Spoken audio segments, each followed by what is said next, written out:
Well, each week a group of insiders joins me to offer perspective on some of the week's top stories. This week sounding off on where the Hoosier economy stands at the midpoint of the year. Can the White River actually be an economic asset? And Lance and LeBron, believe it or not, they become teammates. Our insiders this week are Visit Indy Senior Vice President of Marketing and Communications, Chris Gall.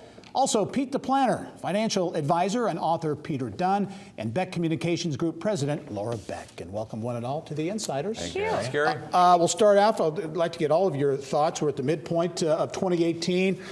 A lot of economic news, a lot of positive news. Your take, Pete, as we enter into the second half of the year, the Indiana economy. Yeah, I think it can go one of two ways. It can go the tariff meltdown of the heartland, or it can go Amazon shows up and none of it matters. Like, I feel like those are the two stories to watch.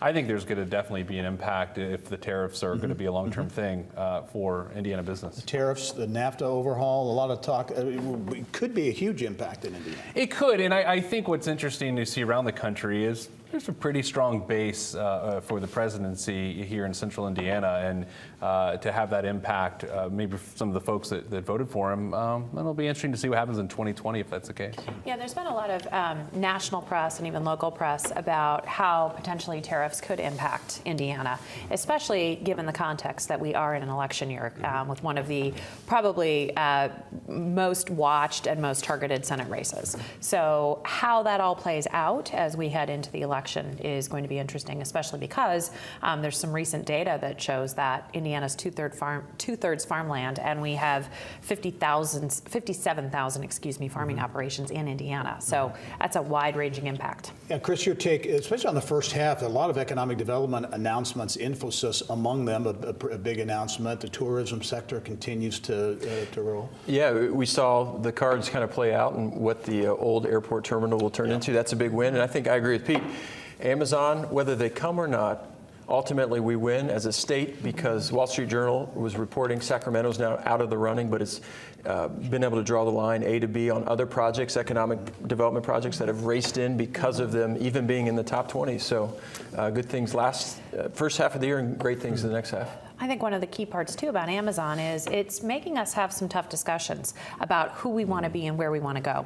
And we know that transit is something that we need to make some inroads on. And so it's giving us this opportunity to really look ahead as to what we want to do and where we want to be. Interesting in terms of the mix of the economy, what companies doing. Cummins had a big acquisition announced this week, a Silicon Valley company that they acquired part of $500 million in investment over the next 3 years in electrification technology. Interesting that they're getting in. Yeah, sometimes you see one tech company buy another, or you see someone from Silicon Valley end up purchasing something in the heartland. But to see something from the heartland go out and purchase technology in Silicon Valley, it's cool to see. And an established company like Cummins, to see them make a move is pretty great. I agree. We take so for granted this idea that the Lillys and the Cummins and the sales forces are here. You think about Cummins and what they've done, not only to our neighbors and down south, but here in Indianapolis, their footprint.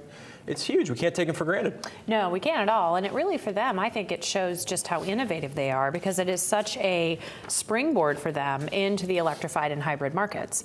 And so I think when we think of folks who are on that cutting edge and looking 10, 15, 20 years down the road, Cummins is right at the top of that list. We're lucky to have him here. And you look at, too, the White River, as switching gears here, Sure. and a real look now, a year-long strategic look at, can the White River be an economic asset?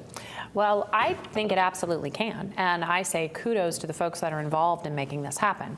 When you think of how far it stretches, and when you think about the impact it has on the different communities in which it exists, there is really some great potential there. And I know, Chris, you were telling us off screen a little bit about some of the work that you've been involved with. Yeah, the White River runs 58 miles north of Noblesville, south of Southport. And so as a community, we've been turning our back on this naturally occurring asset.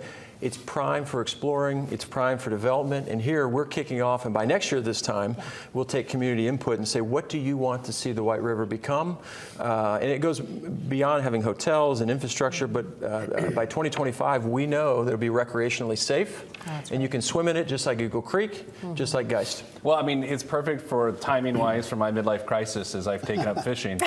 So selfishly, let's get that sucker cleaned up.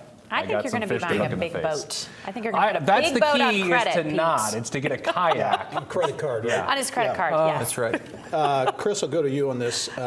Interesting Terre Haute, Vigo County considering a food and beverage tax to fund a convention center. They want to get, it's kind of done a kicking and screaming. It's been a challenge, but it looks like it may happen. Well, in 0405, we used the 1% increase in food and beverage and hotel tax to fund the expansion of the convention center in Lucas Oil. Same playbook here, same page of the playbook. Kudos to them. It's important. We, as a state, have to diversify the meeting facilities that we offer. Certainly, Fort Wayne does a good job. It'd be nice to have Terre Haute add into the mix. It's a relief valve so that the capital city can host bigger and even more conventions. And you bring up Fort Wayne. I think anytime there's a tax increase, it can be a tough sell. It can be something difficult to do. Fort Wayne did it. Their downtown is rolling. Yeah. Great. Yeah. And Yeah. it takes courage Yeah, out to of do the it. local leaders to Yeah. pull the trigger on that. Yep. And sometimes your constituents, they don't realize that. Well, you want to do it now before your 2019 municipal election year. Sorry to interrupt you. Yeah, That's what we said, not to be cynical, but that's a good time that's to good. do it. Yeah. All right, shifting gears. Sun King, the state's second largest craft brewer, is now into craft distilling in a big way, really toasting the opening of the Sun King Distillery in Carmel. Big part of that growth. You talk about happening downtowns. Carmel is involved. Yeah, certainly, too. my favorite part about this, there's a great place in St. Louis. We were down there. There's this family place where you can go and drink beer. It's this huge beer hall. And you can take your kids. So Chris and I can take our families and we can drink distilled spirits and have good food stalls. When our kids were young, it was ground round. That's right. No, Right, peanuts on the big floor, beers, someone's Peanuts gonna get on the hurt. floor and It your was great. popcorn. Yeah, well, so let's meet for a drink. You look at, since 2009, they have exploded, Sun King. Yeah. Their brand equity is so strong. Their following is so strong.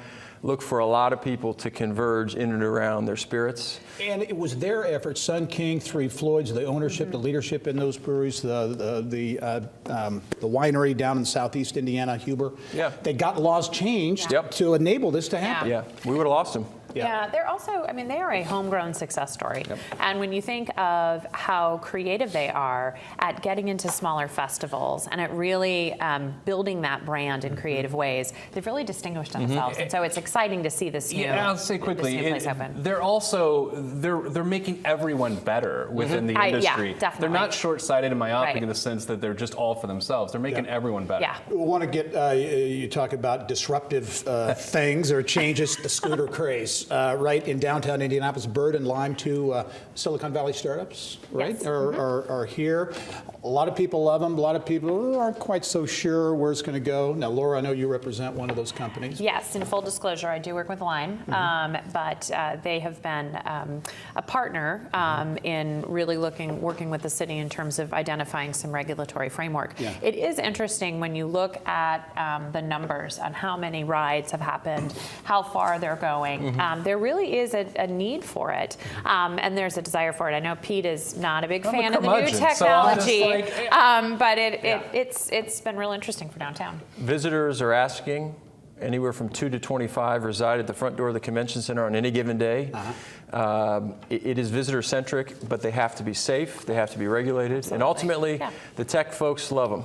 Okay, Pete, we've only got 10 seconds. LeBron and Lance Oh my gosh. united in L.A. I'm happy for Lance. I hope Lance gets a ring. I don't think Lance will be on the team come November. Oh, I'm going to I miss like that. Lance. Yeah, I'm going to so miss too. him. He was so gracious when he was leaving. Peter Dunn, Laura Beck, Chris Gall. Thanks for joining us. We'll be right back after this.